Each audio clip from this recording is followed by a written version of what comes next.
And the final article today is a Harvard Business Review piece, which is AI doesn't reduce work, it intensifies it. So one of the promises of AI is that it can reduce workloads so employees can focus more on higher value and more engaging tasks. But according to new research, AI tools don't reduce work, they consistently intensify it. It was an 8-month study of how generative AI changed work habits at a US-based technology company. They found that employees worked at a faster pace, took on a broader scope of tasks, and extended work into more hours of the day, often without being asked to do so. Now, this may sound like a win, but it's not quite so simple. These changes can be unsustainable, leading to workload creep, cognitive fatigue, burnout, and weakened decision-making. The productivity surge enjoyed at the beginning can give way to lower quality work, turnover, and other problems as well. The article says to correct for this, companies need to adopt an AI practice or a set of norms and standards around AI use that can include intentional pauses, sequencing work, and adding more human grounding. Chuck, is this just a fancy word for governance? I think governance is a fancy word on its own. I don't think we need to. You don't think we need AI practice? When you were reading through that, this is now my lived experience with AI. It has intensified the amount of work that I'm doing. I'm driving my wife nuts, being like, "Hey, look at this. Hey, let me show you this. Let me do all these things that I could not do before. Yeah, that I can do now." So I'm the opposite. Did a LinkedIn post about some quote unquote coding that I was doing on Claude Code. And a CEO of a company commented, like, yeah, Claude Code's amazing. Our dev time has gone down from some percentage. Like, we've decreased the amount of dev time. And I'm like, that's cool. Mine's gone from 0% to 100 now. So I think we got to be careful not careful, that's the wrong word. We got to be mindful of the work we're asking it to do and the reason and the purpose and all of those things. Like, it is now, I do feel like it is a superpower for me because I can accomplish things that I could not have accomplished on my own.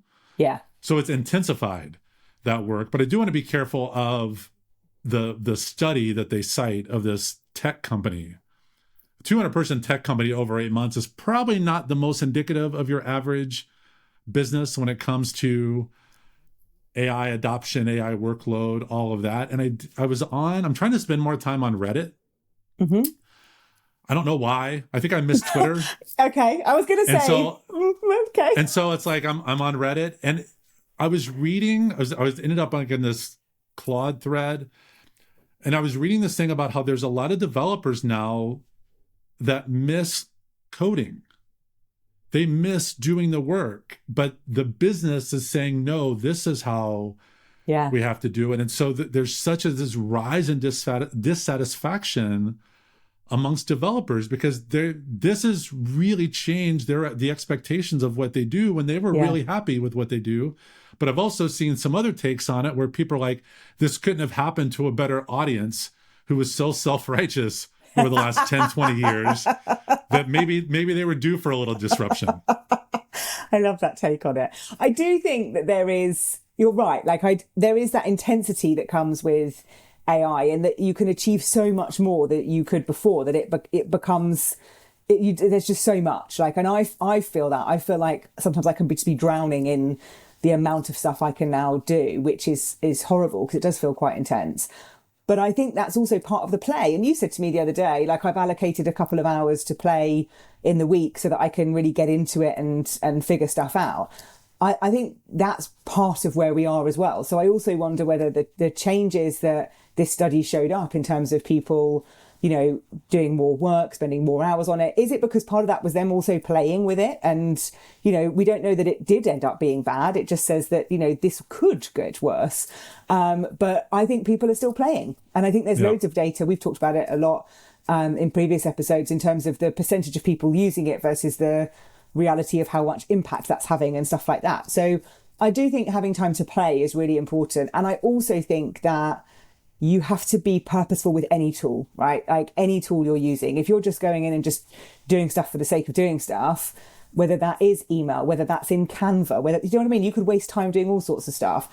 There has to be a purpose. And I think that it for me is always the root cause of anything like this. Like, what's the reason you want to use it? What's the problem you're trying to solve by using it? I think it's worth too, and getting the semantic, like analogies. I love semantics. Yeah. Of, are you benefiting from AI or are you really using AI?